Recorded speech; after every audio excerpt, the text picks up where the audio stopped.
დიდი ხანია მოკლედ ამაზე ვფიქრობდით და არაერთხელ ვისაუბრეთ ამ ყველაფერზე, რომ რამდენად სწორად მოგაწოდოთ თქვენ ეს ინფორმაცია.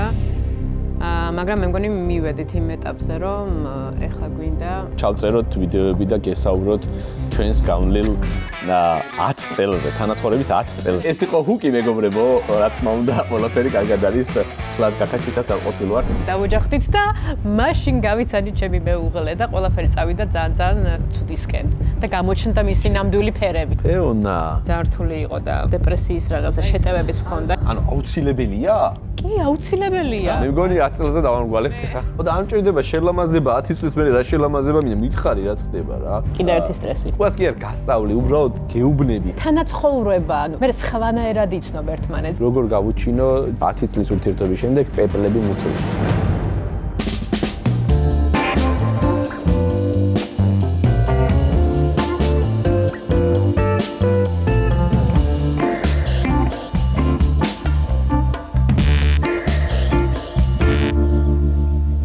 მე და გიორგი უკვე 10 წელია ერთად ვართ. ძალიან ბევრი ისტორია დაგვიგროვდა, რომელსაც მე ხარ ვიკავებთ. ჩემი აზრით ძალიან ბევრი ეტაპი გავიარეთ, რომელიც არც ისე მარტივი იყო და გვინდა რომ ეს ყველაფერი გაგიზიაროთ თქვენ. მე მგონია რომ საინტერესო და სასარგებლოც იქნება ადამიანებისთვის, წყვილებისთვის ამ ჩვენი გამოცდილების გაზიარება. ეს იდეა იმიტომ მოგვივიდა, რომ სხვადასხვა გადაცემებში რომ დავდიოდი და ვსაუბრობდით სხვადასხვა მწვავე საკითხებზე, მხოლოდ ერთ მხარეს უსმენდა მაყურებელი და მინდა რომ მეც აი ყოველთვის მეფიქრებოდა იმაზე, რომ აი გიორგიც ან მამაკაცის რომ ყოფილიყო იქ, ძალიან საინტერესო დისკუსია იქნებოდა ერთმანეთში. კომპლექსები გვაქვს ხოლმე მამაკაცებს თითქოს ვითომ რაღაც სისუსტე ჩანს, მაგრამ რა თქმა უნდა ეს ესე არ არის და მამაკაცებს ხანდახან და შეიძლება ბევრად ხშირად ბევრად უფრო რაღაცა დიდი პრობლემები შეიძლება ჰქონდეთ, ვიდრე არ ვიცი ხარ ვიტყოდი ქალებს, მაგრამ რაღაც მომენტებში შეიძლება ბევრად უფრო სუსტები შეიძლება ვიყოთ რაღაც მომენტში, ბევრად უფრო რთულად შეიძლება გადაგქონდეს რაღაცეები. მოკლედ ძალიან დიდი თემებია რა, მაგრამ ყველაზე მთავარი ის არის რომ ვისაუბროთ. ძალიან მარტივია. თითოეულ ეპიზოდში ვისაუბროთ სხვადასხვა თემაზე, ხოლო დღევანდელი ეპიზოდი იქნება ჩვენი ოჯახობის და ჩვენი მრავალწლიანი გავლილი 10 წლის ისტორია. შევარჩიეთ 10 ფოტო, 5 ფოტო, ძირითადად უფრო ძველები, თუმცა ესე თქვა ჩვენი 10 წლის გამომხატველი და ვეცდებით რომ თითოეულ მათგანზე ჩვენი რაღაც რეფლექსია დავაფიქსიროთ. ალბათ პირველად იდეაში გამოვხატავთ ჩვენს აზრებს და გავიხსენებთ ამა თუ იმ მომენტებს, როდესაც ეს ფოტოებია გადაღებული და ვინც ის იქნებ ერთმანეთს რაღაცას ახალ რაღაცეებშიც გამოვუწყდეთ ამდენი წლის მერე. ასევე მეორე ნაწილში რაღაც ახალ თამაშივით გვექნება და დაელოდეთ, იმიტომ რომ მეორე ნაწილი მგონია რომ უფრო საკამათო იქნება. არ არის ეგრე. ეგრეა. ეგრე არ არის.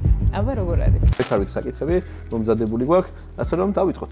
მზად ხარ? მზად ვარ.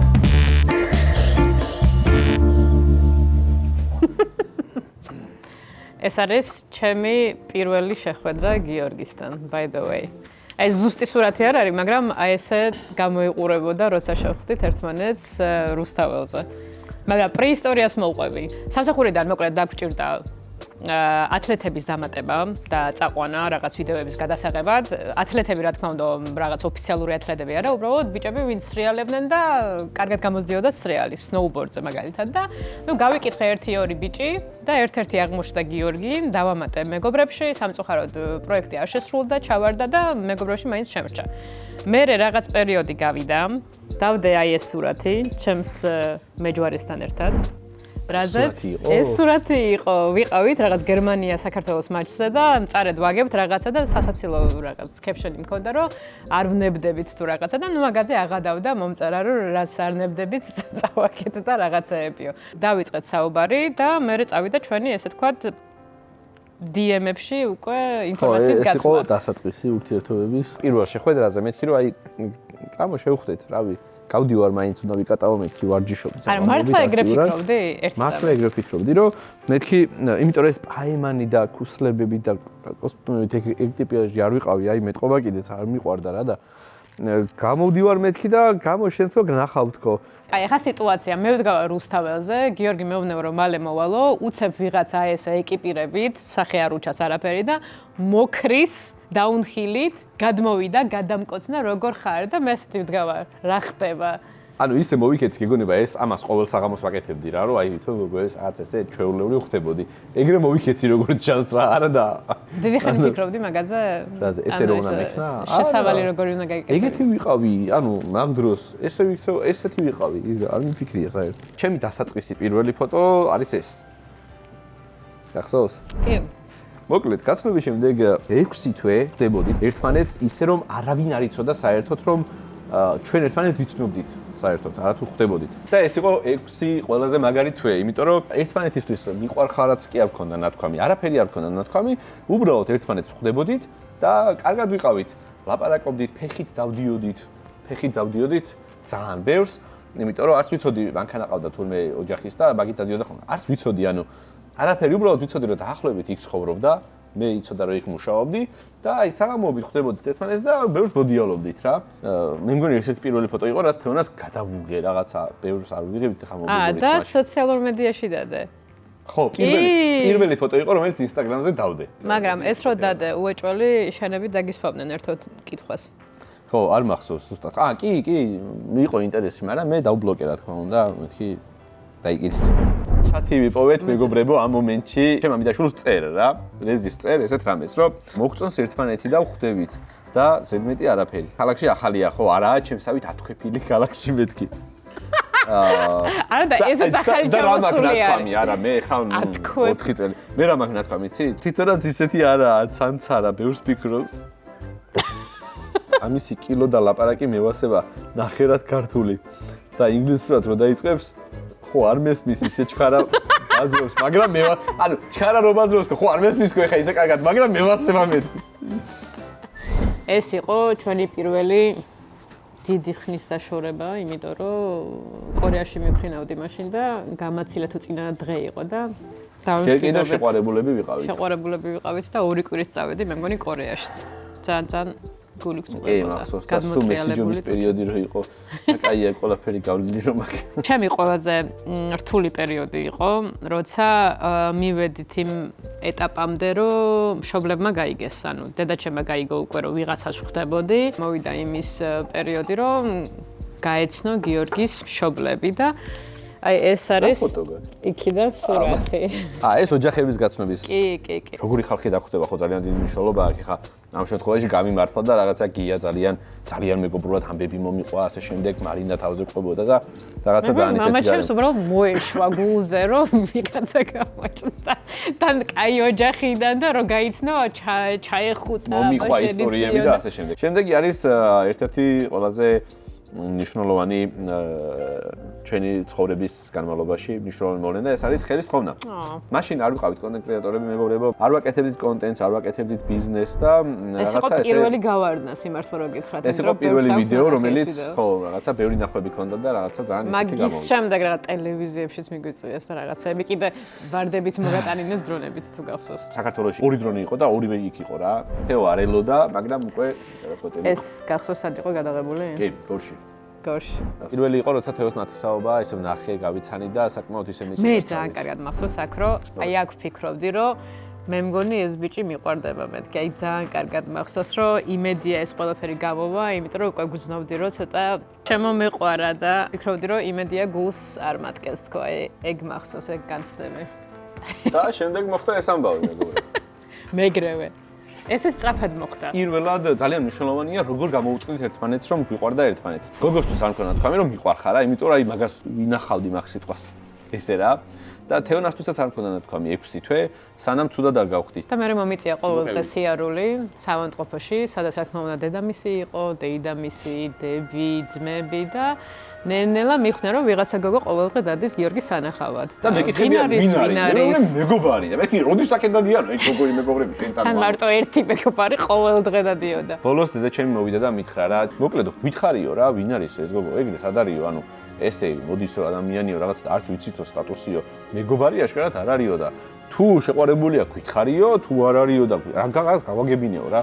და მან მოკლედ ავდექით ვილაპარაკეთ. მან გითხარი რომ მიყვარხარ მეთქი და არ მინდოდა მეთქი ამისი ესე თქვა მეთქი და მე ამათ ვთხარი რომ მოკლედ შეყვარებულია თქო და რა გინდა თქო რა. ის გავაიასტე. და მე შემდეგ წამოვიდა კითხვა, აბა, როდის უნდა გადავიხადოთ ქორწილი. შემდეგი ფოტო არის ეს და ეს ჩათვალეთ ერთი ფოტოა. ეს არის როდესაც ვიქორწინეთ და მეორე დღეს მივდივართ შრი-ლანკაზე. როცა ვემზადებოდით ქორწილისთვის, ხო, მანდ არის აი ყველა გოგოს რაღაცა ის ხო არის, რომ აი ქორწილის დღე ყველაფერი იდეალურად უნდა იყოს, კაბას ეძებ, რაღაც რესტორანს ეძებ, დაკავებული ხარ და ნუ ამ იმებში ხარ რა. ორგანიზების საკითხებში და სხვა რაღაცაზე მქონდა გადართული გონება და მე ეს ყველაფერი დამთავრდა მე შემოვიდა ის პროცესინგი გაწავიდა ანუ იმისი რომ დავქორწინდით, დავოჯახდით და ყავს ქმარი. უკან აი ეგ იყო მახსოვს რო წავედით შრი-ლანკაზე გზაშიც და იქაც ვეუბნებით რომ ვა ცოლი, ქმარი, რაღაც რა უცნაურია. თვითმფრინავში ვიაზრებდი და რო ჩავფრინდით, მქონდა პატარა მინი დეპრესია. მე მითხრა უგონ მე ვერ ვატყობდი. ზოგადად ყველას გვსმენია ალბათ და ვიცით ის ისტორიები, რომ აი ყველაფერი კარგად იყო, ურთიერთობაში ვიყავით, მე დავოჯახდით და მაშინ გავიცანით ჩემი მეუღლე და ყველაფერი წავიდა ძალიან რაღაც ცუდისკენ და გამოჩნდა მისი ნამდვილი ფერები, ასე ვთქვათ. შიშები. ამიტომ ეს შიშები მართლა მქონდა და მარტო იმის გამო კი არა, რომ გიორგი როგორ იქნებოდა ჩემი ესე თქვა უთან თავში წაიყო და ხო მეც არ ვიყავი დარწმუნებული იმიტომ რომ ნახე თანაცხოვრება ანუ ერთად რო ცხოვრობთ მე სხვანაირად იცნობ ერთმანეთს და სხვა რაღაც ხარები გამოდის ხასიათებს ზოგადად რო საკუთარ თავში არ არიან დარწმუნებული თუ რა ანუ არა ზოგადად შიშები მქონდა ის რომ ანუ მე ხა არ მინდოდა იმის გააზრება რომ რამე რო თუ არ გამოვა ყოველთვის არის exit და ის რაღაც plan B მაგრამ მაგის რა ის exit-ი არისო? ჩვენი პირველი სირთულე იყო ბიზნესის ერთად დაწყება, სტარტაპი, რომელიც კოპტერი იყო, მაშინ ვიჩხუბეთ ძალიან. მოდი გავაგრძელოთ ფოტოებში არის ეს ყველაფერი. ძალიან ვიჩხუბეთ. ეს არის ორივე ერთად დაემთხვა რეალურად. ჯერ ბიზნესი დავიწყეთ ერთად, სამსახურიდან რო წამოვედი, ძალიან დიდი სტრესი იყო, იმიტომ რომ გიორგი სულ მან წვებოდა, რომ აღარ გინდა ვიღაცასთან მუშაობა და ძალიან რთულია და შეგვიძლია უფრო გაცილებით მეტი ვაკეთოთ ერთად და იდეაში მართალი იყო, მაგრამ ყოველთვის როცა სხვასთან ხარ დასაქმებული, რა თქმა უნდა, მსგავსი პასუხისგებლობა არ გაქვს და სხვანაირად იაზრებ ამ ყველაფერს და მაგრამ მე თეოში ვიყავი ძალიან დარწმუნებული, იმიტომ რომ თეო არის ძალიან ნიჭიერი, ძალიან ესე ვთქვათ, ბევრი რამე შეუძლია და ძალიან დიდი რესურსი აქვს და ამაში არ მიჯერებდა ხოლმე რა, მაგრამ რამდენჯერაც თქვი და იდეას რაღაცა და გამართლა. მე კიდე თავდაჯერება არ მქონდა და იმ რაღაცა მწვერვალის წარმოდგენა, რომ აი ის არის მიზანი, რისკინაც უნდა წავიდეთ. მაგრამ ეს ფოტო ამ ფოტოსთან იმიტომ არის ეს ყველაფერი დაკავშირებული, რომ კირა არის პროპელერთან, დიდ დრონთან ერთად და ანუ ეს ფოტო იმიტომ კი არ არის რომ ბიზნესი დავიწყეთ და მაგის აღსანიშნავად, იმიტომ რომ პირველი იშვილი გვეყოლა. კირა. ან ძალიან რთული პერიოდი გამოვიარეთ, იმიტომ რომ ეს დაემთხვა უბრალოდ 2019-ში გავხსენეთ ჩვენი პირველი შოურუმი და 2019-ში ვიმშობიარე კირაზეც. და კირას ამბავს რაც შეეხება 4 წელი არ გქონდა შვილი ლამის მკურნალობა დავიწყეთ უკვე თეო ტირილამდე არ მიმიყვანა ერთმა ექიმმა შემდეგ თეოს ხორთული გამოსტელებები ქონდა ექიმთან ძალიან ბევრი სირთულეები მაგ მხრივ გავიარეთ ასე ვთქვათ მაგრამ ეს მართლა სიმართლე რო გითხრა ეხლა ვიაზრებ რომ რაღაც პერიოდი ძალიან რთული იყო და დეპრესიის რაღაცა შეტევებიც მქონდა იმიტომ რომ არ მახსოვს პირველი 2 თვე კირა რო დაიბადა რა ხდებოდა როგორ ხდებოდა უბრალოდ მადლიერი ვარ ოჯახი ყავდა გვერდით და მაქსიმალურად ყველა გვეხმარებოდა და ცალკე ბიზნესი და ცალკე ბავშვის რაღაცა მოვლა და გაზრდა აი ესე ჩემი დაძმები ჩვენთან იყვნენ ოჯახის წევრებთან შევძელით ვიყავით ორივე ოჯახით და მოკლედ ესე დაიწყო კირას ამბავი შემდეგი ერთ-ერთი ყველაზე მნიშვნელოვანი ასევე ეს არის მილას დაბადება მილას დაბადება იყო ჩვენ ცხოვრებაში კიდევ ერთი სტრესი. კიდევ ერთი თეო ნახე როგორ დაახასიათა. აი ეგ არის ქალების ამბავში, რა თქმა უნდა ძალიან რთულია და ეს კაცებს რო გეხარია ხოლმე. აბა მოდი კიდევ ერთი ბავშვი ამ დროს რაღაცა ქალებზე გადადის ყველაფერი და თეო უნდა ილაპარაკოს კავშირში. არის რამდენად მარტივია, მაგრამ ანუ ძალიან დიდი ბედნიერება იყო, იმიტომ რომ იგივენაირად ჩვენ შემთხვევაში ანუ დაურსულება რაღაცა ესე გეგმიურად არ ხდება ხოლმე. ვენდობით ღმერთს ამ შემთხვევაში მართლა ეგ ხდება. წელიწადში ერთხელ გვიწევს რაღაცა. წელიწადში ერთხელ არის ჩვენი ფანჯარა და მაგ ფანჯარაში მე იბადება 1 ან 2 ულამაზესი გოგო და დაურსულდი და ჩემი ორსულობა არ არის მარტივი, იმიტომ რომ პირველი 5 თვე ძალიან სულად ვარ ხოლმე ტოქსიკოზით. ვიგუდები. ყოველ დღე, ყოველ საათში რომ ადამიანი აღებინებს, წარმოიდგინეთ უბრალოდ. სულად ვარ ხოლმე. და ვიკლებ იმის მაგერად რომ მომემატო სულ ვიკლებ. და ამ მომენტში წარმოიდგინეთ, ნუ თეონას რთულია, მაგრამ ქმრისთვის რა რთულია. რომ აი სულ ხასიათზეა შეინცოლი და სულ იმას დაგრუზულ. სულ ხასიათზე კი არა, ანუ არ ვარსებობ, არაფრის არაფრის ხალისი არ გაქვს, ვერ ჭამ, ვერ არსებობ, სახლიდან ვერ გადიხარ და სულ ანუ ეძებ თვალებით, სად არის ტუალეტი, რომ რამე რო იყოს, იქ უნდა შეღვიდე. მე კაცის გადმოსახედიდან ვიტყვი, ქალსის ნაწილში ხო ხა ესეთია და დედაჩემმა 7-ია და 7 ბავშვი გაზარდა და უბრალოდ არაფერს არ ანუ სხვა ვერაფერს ვერ აკეთებდა. დედამ გადაწყვიტა, ეგრე გამოვიდა, რომ თავისი წარმიცი მთელი ცხოვრება 30 წელი გადამოდო და სხვა არაფერი არ უკეთებია. ეხლა ჩააბარა დოქტორანტურაში და ეხლა უნაზღაურებს რაღაცეებს, რა ხვდები და ჩვენ შემთხვევაში, როდესაც სამსახური გვაქვს, საკუთარი ბიზნესი გვაქვს, საქმეა მისახედი, დილით სამსახურში გავივარ და თან იმდენი საქმეა, ეს ყველაფერი არის ძალიან რთული. ეხლა ამ კვირაში ჩვენს ძიძას რაღაცა ჩავთვალის პრობლემა შეექმნა და ერთი კვირა უბრალოდ ვერ მოვიდა და ანუ ჩამოგვინგრა აქაურობა რა, იმიტომ რომ ორი ბავშვი როცა გყავს და ამ ორ ბავშვს ორმა ადამიანმა უნდა მიხედოთ, გამოდის რომ მაშინ სამსახური ყველაფერი დაივიწყო, შებულება იყო და სახლში იჯდე. და ჩემი პატივისცემა ყველა იმ ადამიანს, არა მარტო ქალს, ყველა იმ ადამიანს, ვინც 100%-ით მაქსიმალურად შეძლების დაგვარად არიან ბავშვების აღზრდაში ჩართული და კაცებს განსაკუთრებით გვჭირდება ხოლმე მაგისი, ესე ვთქვათ, პოპულარიზაცია საქართველოში. თორე რაღაცა ადრე ისე იყო, რომ მარტო დედები და ქალები ზრდიდნენ. იმის გააზრება, რომ როცა დედა სახლში არის და ბავშვს ზრდის, ვითომ არაფერს არ აკეთებს რა, მე რა სახლში ზრდის კაცო. სამსახური იმას არ აქვს, სადარდელი არ აქვს, ხო? ბლოკი მეჩვენია ვატრიო. ერთი ორჯერ რო დარჩენილა სახლში, მე მიხვდა რომ ძალიან მაგარი ბავშვი დროის გატარება, მაგრამ ძალიან რთული არის რა ასევე. და ჩვენი ბოლო ფოტო სასაცილოა, იმიტომ რომ ესე ვთქვათ, სულ ბოლო საოჯახო ფოტოა, სადაც მერაბიც არის მოხვედრილი. ხალწას ვიღებთ ხოლმე ერთად ფოტოს და ძოლა ხალწას მერაბი აღმოჩნდა ჩვენთან ესე ვთქვათ და სახალწლო ფოტოა და ჩვენი დიდი ოჯახი და მერაბი. ჩვენი დიდი ოჯახი და მერაბი. და მერაბის ძმა, რომელიც კადრის მიღმა დგას. ხო, ვერაფრით ვერ მოვიყვანეთ ფოტოში და მოკლედ ამით გვინდოდა რომ რაღაცა ჩვენი 10 წელი სწრაფ რეჟიმში გადაგვერბინა. თუმცა ამაზე თეო აპირებს რომ რაღაცა პერიოდულობით ვიდეო გადაიღოს ხოლმე. იმიტომ რომ ბევრი გვაქვს სალაპარაკო, ბევრი სირთულეები, ბევრი თემები გვაქვს განსაკუთრებული. მშობლობაა განსახილველი, არც ისე მარტივია მშობლობა. არ არის მარტივი საერთოდ. მე მგონი ყველაზე რთულია და მეგონა რომ პატარები რო იყვნენ მაგის გაზრდა, ანუ ბავშვი რო იზრდება, მაშინ არის ყველაზე მნიშვნელოვანი ეტაპი, რაღაც პირველი 2 წელი, მაგრამ ეხლა ვხვდები რომ კი რა, როცა 6-7 წლის არის, ეხლა არის ყველაზე მნიშვნელოვანი პერიოდი იმისთვის, რომ სწორად აღზარდო და ანუ სწორი ფსიქოლოგია ჩამოუყალიბდეს ბავშვს, რომ მერე რაღაცა სირთულეები არ შეხვდეს მერე უკვე ცხოვრებაში. ეხლა ვითამაშოთ პატარა თამაში. რამოდენიმე დებულებას ვიტყვით ხმამაღლა და გავიგებთ რამდენად ვეთანხმებით ერთმანეთს. 0 არის არანაირად არ ვეთანხმები, 5 არის ნეიტრალური პოზიცია და 10 არის 100%-ით ვეთანხმები ამ დებულებას. ამიტომ წავედით. სათხარ? კი.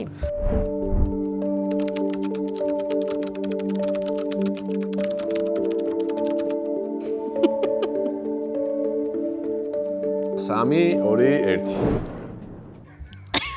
მე მგონი ტექნიკურად შეგვეშალა იმეს ვიქონიებ. არა, შენ დაიწყე. მე ვეწინააღმდეგები. რატო? ანუ შენ გირჩევნია რომ აჯახო ეგრევე ადამიანს? აჯახოზე არ არის, ჩემი აზრით, ტყუილები საერთოდ, ანუ აუცილებელი საერთოდ არ არის. აიცა კაცო, რა ნახე, შენ რას ფიქრობ? აქ არის ძალიან საინტერესო სიტყვა, რომელიც არის უწყინარი. მეორე საინტერესო სიტყვა აუცილებელი. ანუ აუცილებელია?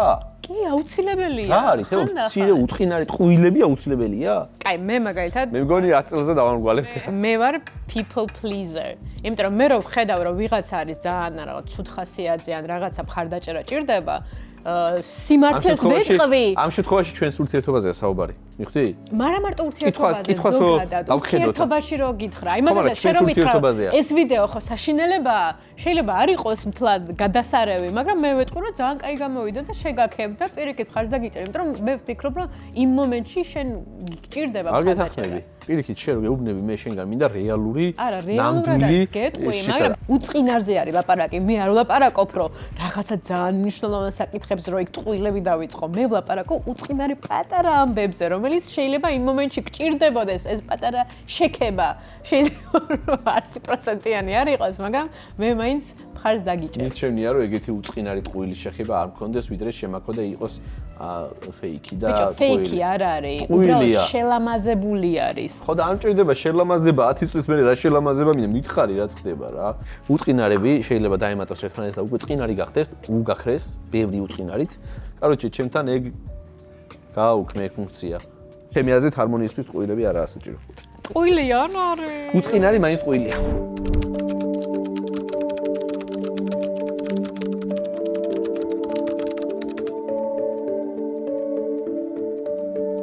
რატომ იგზნოს გული, რომ უკვე აი იძაბება სიტუაცია. 2 1 ანუ მე ვფიქრობ, რომ შეიძლება ადამიანს ყავდეს მეუღლის გარდა კიდევ საუკეთესო მეგობარი. თუ გოგო ხარ, გოგო საუკეთესო მეგობარი ყავდეს მეუღლეს, ცოლს და ბიჭი თუ ხარ, შეიძლება ძმაკაცი ყავდეს საუკეთესო მეგობარი იყოს და ხანდახან რაღაცეები გაიარო, ისეთი და ისაუბრო ისე, რომელსაც ახლა შეიძლება მეუღლესთან არ გაიარო, არ ვიცი. მე ეს შემთხვევა არ მაქვს, მაგრამ ზოგადად ვუშვებ მაგდებულებას. მეუღლე უნდა იყოს შენი ერთ-ერთი საუკეთესო მეგობარი, იმიტომ რომ სხვანაირად უზიარებ შენ ცხოვრებას და სხვანაირად არც გამოვა, რა თქმა უნდა. ჩვენ შემთხვევაში მე მგონი, რა ვიცი, ჩვენ შემთხვევაში ეგრეა. მე მართლა ეხა ისედაც ბევრი ესეთი ძალიან ახლო მეგობარი, ბევრი არ მყავს, ალბათ. მაგრამ მყავს მეგობარი, ვისთან შემიძლია წავიდე და რაღაცებზე დავილაპარაკო და მადლობა, რომ მსგავსი ადამიანები ჩვენ გვეხმარიან. Good for you. მეთანხმებით.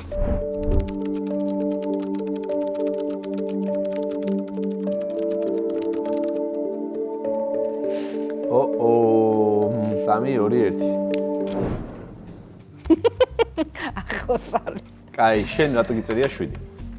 მე ერთადერთი არ მომეწონა რომ დეტალურად განხილვა, მაგრამ ანუ დამიჯერეთ ხანდახან როცა კრიზისი არის, საოჯახო კრიზისი და რაღაცაზე კამათობთ. მაგ შემთხვევაში კარგი არის, როცა ყავს ახლო მეგობარი, ვისთან შეგიძლია უბრალოდ წახვიდე და ეს რაღაცა გაუზიარო, იმიტომ რომ ეს არის რაღაცა დონის გაბრაზების გამოსვლა ორგანიზმიდან. ჩემთვის ეგ არის, ხო, ბოლის გაშვება. ხო, მაგრამ 7 გიწერია, ანუ შენ უფრო ეთანხმები ვიდრე მე. მე 6 მიწერია, ანუ აი ნეიტრალური საკეთ ვარ ოდნავ. ძალიან აუცილებლო შემთხვევაში ვეთანხმები.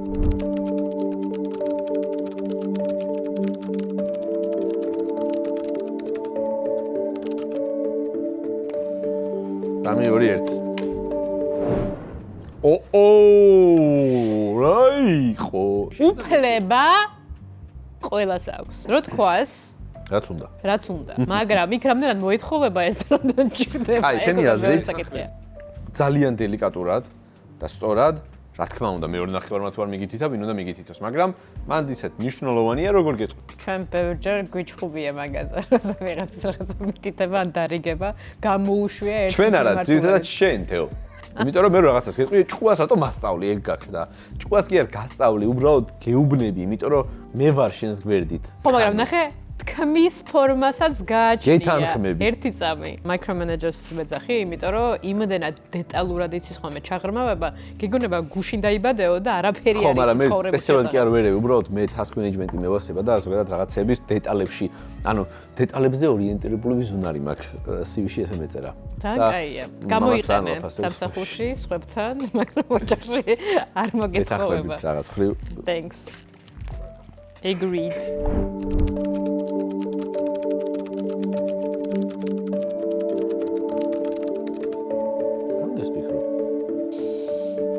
რას მიყურებ? 3 2 1. თეო 9 და 5-იო. ხანდახან რაღაცა მომწონს, რომ საჩემო ინფორმაცია მაქვს ხოლმე დატოვებული. აი რომ ჩემია და არავინ არ იცის. ხანდახან მინდა ხოლმე რომ მე მქონდოს რაღაც ჩემი საიდუმლო, რომელიც მარტო მე ვიცი და ყველამ არ იცის. ანუ ნახე, ეს არის პატარა ბავშვური რაღაც ალბათ მოთხოვნა. ანუ რეალურად ვფიქრობთ იმას, ალბათ მე ვფიქრობ იმას, რომ არ უნდა გქონდეთ ერთმანეთთან საიდუმლოებები ადამიანებს, მაგრამ აი ხო, მნიშვნელოვანი, ანუ ამ პატარა პროცენტულობას ვუშვებ, იმიტომ რომ აი შეიძლება რაღაც პატარა ეგეთი უწყინარი რაღაცეები გქონდეს.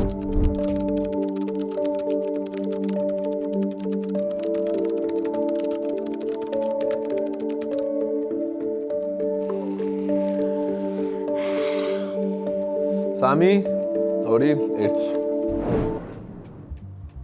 მე ვეთანხმები 100%-ით. ნახე, საოცნებო იმედია ის არის, რომ თან კარგ ფულს შოულობ და თან შენი აი რა არის შენი საოცნებო სამსახური? გიფიქრია მაგაზე, აი ამერიკაში რა არის შენი საოცნებო სამსახური? ნახე, ეს შეიძლება სამუდამო არ იყოს. სამსახურის გამო გადახვედი, იმიტომ რომ რაღაც სადო. სამსახურის გამო არ გადავიდოდი. ანუ მე გადავიდოდი ბიზნესის გამო, თუ რაღაც ბიზნესს გავაკეთებდი, მაგრამ ან რაღაცა კონტენტ კრეატორული ნაწილში, რაღაც ჩვენებთან თუ ჩავიდოდი кейსისთან, იქ რაღაცა ბიზნესთან და ეგეთებთან. საერთო კოლაპს თუ გადაიღებდით. მე მარტო იმიტომ მინდა ხოლმე, რომ 5 წელია, 6 წელია ერთ და იგივე რაღაცას საქმიანობას ვაკეთებთ და ყოველდღიურობა ერთმანეთს გავს ასე თუ ისე და dream job-ი, ჩემი dream ეხლა არის ის, რომ უბრალოდ გამოვცვალო ეს სფერო და რაღაცა ახალი ვისწავლო, სხვა გარემოში ვიყო, რაღაც სხვა ინდუსტრიაში გამოვცადო ჩემი თავი, სხვა ადამიანები გავიცნო, გავაღრმაო ჩემი ცოდნა. ეგ არის უბრალოდ საოცნებო. ნუ განვითარება ყოველთვის შეიძლება. ხო და შენც რომ შემოგთავაზებო რაღაც ძალიან მაგარი შემოთავაზება, მე I'll be very supportive. Thank you.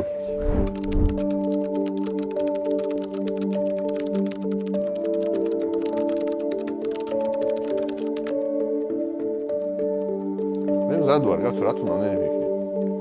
3 2 1. საკუთარი ოთახი აქვს, სადაც არავინ არ უნდა შევიდეს მაგალითად, ეგ ძალიან მაბრაზებს, იმიტომ რომ ჩვენი საკუთარი სახლი არის და რატომ არ არსებობდეს ოთახი, სადაც არ უნდა შევიდეს, როდის? ან როცა ეკითხები, რომ შეიძლება ამ ლეპტოპზე დავჯდე და ვიმუშაო ხოლმე და რა თქმა უნდა, პასუხი არის არა. არ არის ეგრე. ეგრეა. ეგრე არ არის. შენ უბრალოდ განცდა გაქვს ოჯახი, რადგან ამხელა ოჯახი ყავდა და ყველა სხვადასხვა ნიფთებს რომ მოიხმარდა და შენი საკუთარი ნიფთები და ოთახი და რაღაცა. და შეიძლება რაღაცა ტრავმა იყო. ეხლა ტრავმირებულია.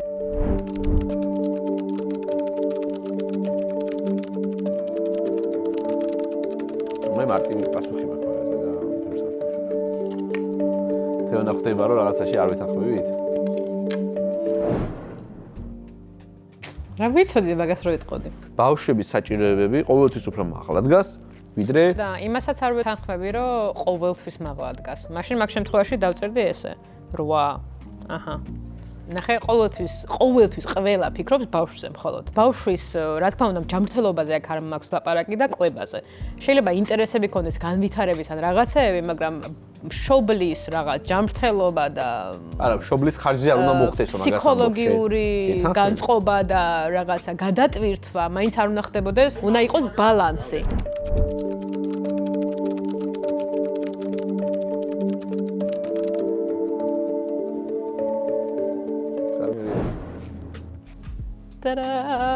ჰალელუია. ემოციურად ძალიან მაგარი იყო. ბავშვებისგან თავისუფლება იყო. თავისუფლება. მაგრამ 10 იმიტომ დავწერე რომ ბავშვები არიან ხა და ეგ არის თავად. უფრო საინტერესო ცხოვრება გაქვს, უფრო მეტი ხალხი შემოვიდა ჩვენს ცხოვრებაში ბავშვების ჩათვლით და უფრო ფან და საინტერესო არის ნამდვილად, ვიდრე პირველი 3 წელი ჩვენი ურთიერთობაში. მაგრამ имას ვიტყვი, რომ ყველაზე ძალიან ის მენატრება, აი butterfly ეფექტი როგორც ვიცი, პეპლები, რაღაცა აი იმანზე რომ გადიხარ, რომ იცი რომ ვიღაცას მოსწოხარ და იქით მოსწოს და აი ეგ არის ყველაზე მაგარი დასაწყისი ალბათ ურთიერთობაში. აი ეგ მაგ ალბათ პერიოდს მაგით გამოვარჩევდი და ეგ მენატრება, მაგრამ ეხა მგონია რომ უფრო საინტერესო ცხოვრება გვაქვს. და მადლობა ღმერთს. შემდეგი იქნება ჩემი ჯემინაისთან კომუნიკაცია. როგორ გავუჩინო ჩემს მეუღლეს 10 წლის ურთიერთობის შემდეგ პეპლები მუცელში. მოგონ რაღაც სისულელას გეტყვის და გეხოცები ექსპერიმენტები არ ჩაატარა. ეგ არის მეგობრებო, მე მგონი ძალიან კაი ეპიზოდი გამოვიდა და მე მგონი უფრო უკეთ გავიცანით ერთმანეთს და ჩვენი ღირებულებები. რაღაცეებზე ველოდი შენგან მსგავს პასუხს, მაგრამ რაღაცეებში მე მგონი შენს გაგიკვირდა მსგავსი ფიდბექები ამდენი წლის შემდეგ.